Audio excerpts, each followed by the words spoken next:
اللہ تبارک و تعالی نے ارشاد فرمایا کہ کافروں کے ساتھ اتنا لڑو یہاں تک کہ فتنہ ختم ہو جائے، وَيَكُونَ الدِّينُ كُلُّهُ لِلَّهِ، اور دین سارے کا سارا اللہ کا ہو جائے، یعنی اللہ کا دین غالب ہو جائے، تب تک تم نے لڑتے رہنا ہے۔ یہ اگر دیکھا جائے اس آیہ مبارکہ کو کہ اس کا تعلق جزیرہ نمائے عرب کے ساتھ ہے کہ پورے عرب میں کوئی اور دین نہ رہے، جی دین پورے کا پورا غالب آ جائے، جیسا کہ کل بیان کیا تھا آپ کے سامنے کہ اس کا پہلا معنی لیا جائے کہ کفر ہی نہ رہے، تو پھر اس کا تعلق خاص جزیرہ نمائے عرب کے ساتھ ہوگا کہ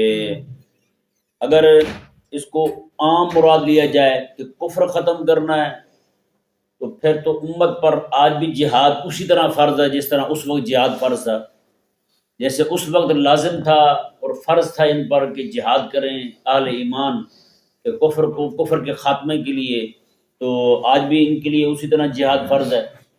ہاں جی، غلبہ دین کے لیے جس طرح اس وقت ان کے لیے جد و جہد فرض تھی اسی طرح آج بھی جد و جہد فرض ہے۔